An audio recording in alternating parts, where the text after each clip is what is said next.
Hello friends, my name is Siddhesh Parab. I'm not a PMP coach or a mentor, but till few weeks back I was just a PMP aspirant like you guys. During the journey of preparing for the exam and going through various online platforms, I learned a few things which I think might be helpful to all those guys preparing for the PMP exam. Let me make it clear, I'm not going to teach you any of the PMP concepts, the adaptive ones or the predictive ones. No, this short video is not for that. But this short video is just to share my experiences and learnings during the PMP journey, which I think in some way or the other might help you to pass or to crack the PMP exam. So, in this short video, I have covered two topics. The first one is the mock test, and the second one is time management. The time management part is very important because I think there are some things which you should know and would definitely help you to cross the line during the final PMP exam. So before we move on to the time management section, I let me first cover the mock test. Okay, so while studying, I often had a question as to how many marks in mock tests are enough to feel confident for passing the exam. I'm sure even you would be like having the same kind of thought. As you know, no one actually knows how much is the passing marks in the actual PMP exam, and they say that it's something around 65%. It is a psychometric test. The passing marks might differ for different people based on the difficulty of questions, but for me on an average I scored around 70% in the mocks which I gave. So I'm talking about this marks when I had almost like done prepared quite well for the PMP exam, or like in 1 month prior to the PMP exam, I had almost covered all the topics. I had revised it once. So when I had reached that kind of stage of preparation, I scored around 70% in all of these mock tests. But let me tell you, in none of the mock tests I felt I would pass. Okay, so even if I scored say 70% or 80% in those mock tests, I didn't really think like after submitting the final question I would pass the exam. So only around say 40% I was quite sure, and the rest of the answers were my best bets or the flukes. Okay, so even like if I score 70 or 75%, I was never confident enough to give the final PMP exam. Okay, so just to let you know, like the last two tests which I took before the final PMP exam, I scored 44 and 62% in each of them. That really made me nervous. But I backed my concepts which I had studied, and in the main exam I scored above target in all the sections. I would not say that the main PMP exam was any easier than all those mock exams. It was equally difficult. But the key takeaway from the mock exams is that you need to review the explanations of all the questions post the exam. I would like to stress that don't just review the wrong answers, but also the correct ones, because many of the correct ones would be by fluke.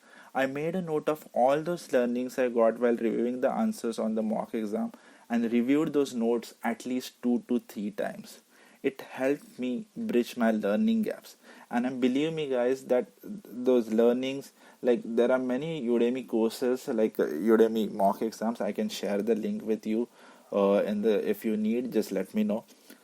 And there are some of these mock exams which had a really good explanation, and that really helped me in the final exam. So even if I scored like 60% in the mock, I learned new things and clarified my concepts after reviewing the explanation of all those answers.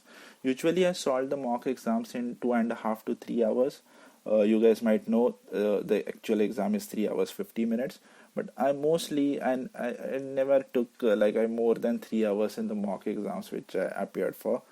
And uh, uh, and but like even I took 3 hours to solve the paper, I took around 6 to 7 hours to review those answers, understand those explanations, and make a note of those explanations in a single one liner or two liners, so that I can revise it at the last moment, and that really helped me. So that's one thing that you should also focus on while you are preparing for the like when you give the mock exams. Although the percent which you get in the mock exams is important, but reviewing those answers each of the answers after the mock exams is very important and will surely help you. Okay, so I have almost solved around 1000 plus questions in different mocks and made 5 to 6 page notes of my learnings from those 1000 questions. So after the mock test, now let me come to the main and the most important part is the time management. Okay, so while talking about mock tests, I mentioned that in each of these mock exams of 180 questions, I took around 2.5 hours to 3 hours. That was like 50 minutes before the stipulated time you get in exam. And I thought time was not a factor which I should worry about during the exam. But I was very much wrong. During the main exam, I could hardly complete my paper within the stipulated 230 minutes. So what made the difference? Were the mock exams too easy or was the actual PMP paper too difficult?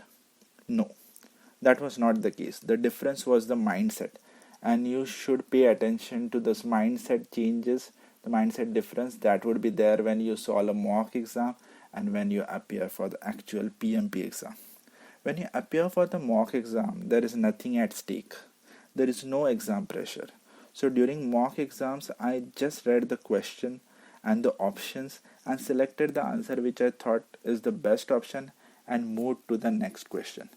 But during the actual exam, I read the question slowly, trying to understand each aspect. At times, read the question multiple times, evaluated each option carefully, and then selected the answer. 40,000 rupees or 550 USDs is a huge amount.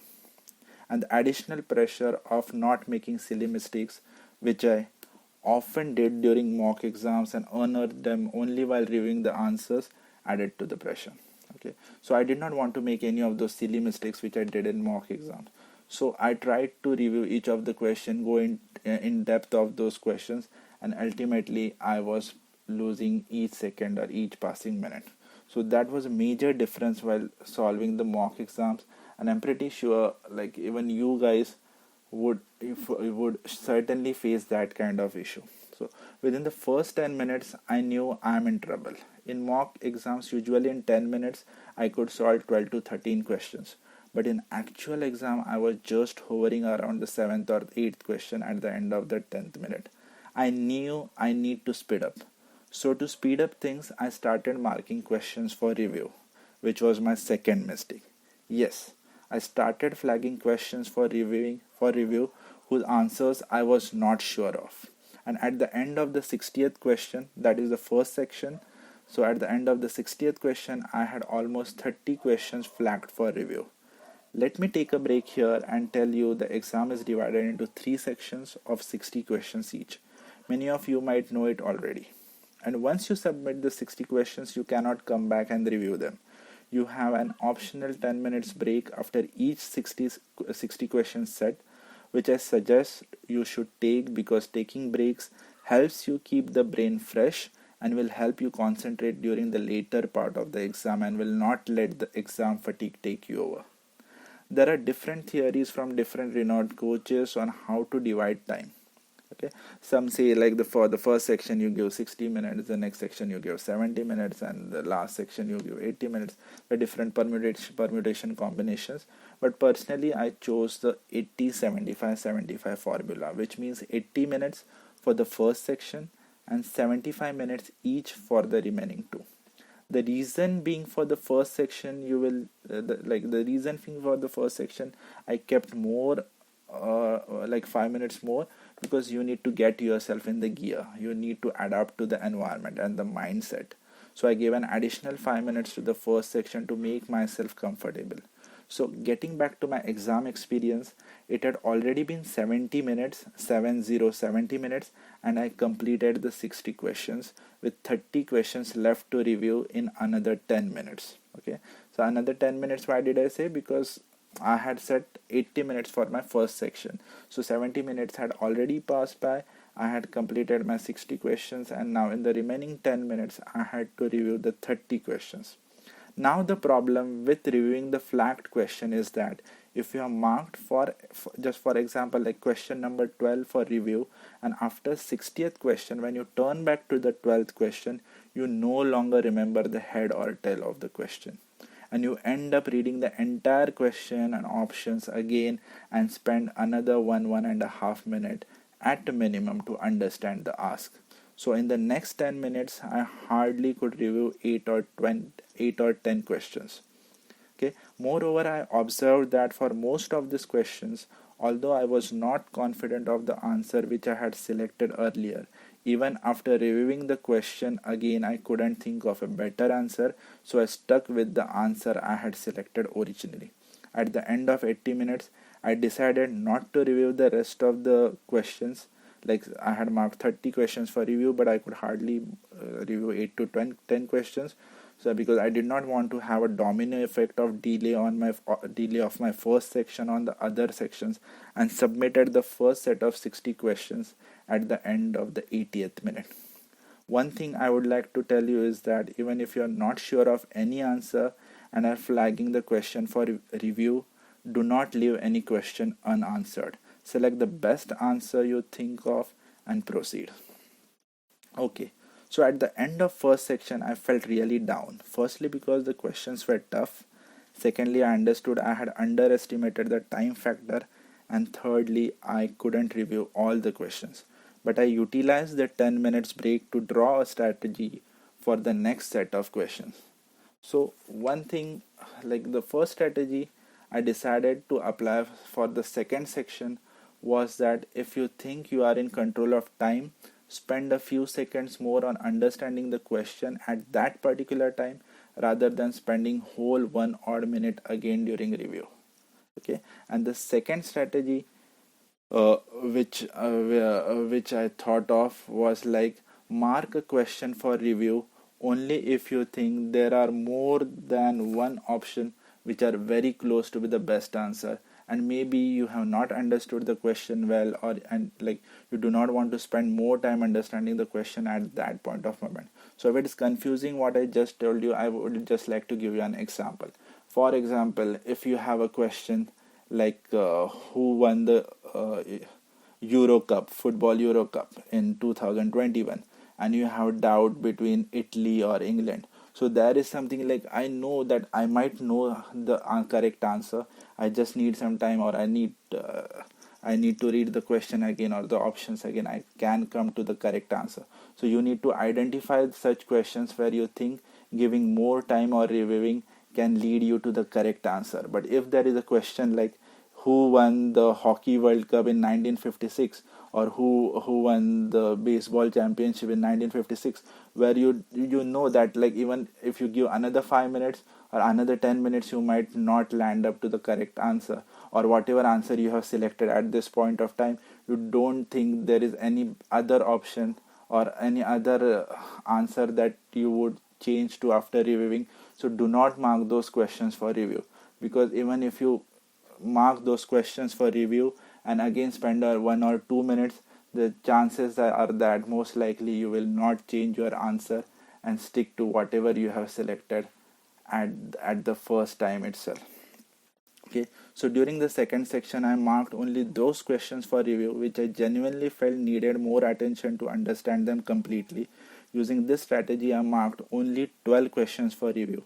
I completed the second set of 60 questions in 65 odd minutes and reviewed the 12 in 9 minutes, completing the section in 74 minutes, 1 minute before the planned schedule of 75 minutes. So I had a SPI greater than 1. Okay, so I was just ahead of schedule at the end of the second section. That 1 minute really made me feel good and pumped up for the last section. I felt I was getting control over the things. The second section was a bit better than the first one. Okay, again, this is something I heard in some of the videos. I'm not sure if it is correct. So they say that like if the first section is difficult and you do not get the answers right, or you are not up to the mark there, the system analyzes your answers, and maybe the later sections you start getting a bit of easier questions. So this is what I heard or read in some of the videos. Okay, so don't quote me anywhere on this, but this is I heard and I just thought to let you know. Okay, so maybe the first section was difficult and that's why the second set of questions were easier to me.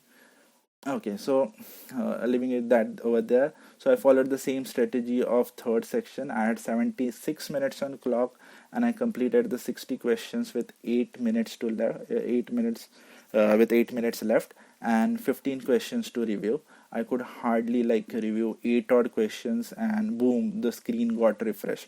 Like the you do not, at the end of three to 2:30th minute or 3 hours and 50 minutes, there is no click or nothing. The screen just refreshes, and within a second the result pops up on your screen, and it said congratulations and blah blah blah blah.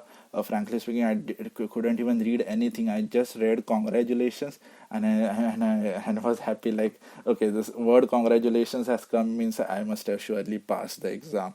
So that's how my PMP experience was. And thank you for listening to my experience, and I hope it had some takeaways for the PMP aspirants. If you like the video, please do like the video so that it motivates me to share more tips with you guys. If you have any comments, like if you disagree with any of my tips, please post it in the comments as well. As I said, like, I'm not a PMP mentor. I'm not a PMP mentor. So let's collaborate with each other. Yeah, let's collaborate with each other's thoughts to help the PMP aspirants. Thank you. And if you have any questions or or any topics that you want to hear from me, just shoot a mail to me at parab.siddesh@gmail.com, and I would be more than happy to help you guys. Thank you.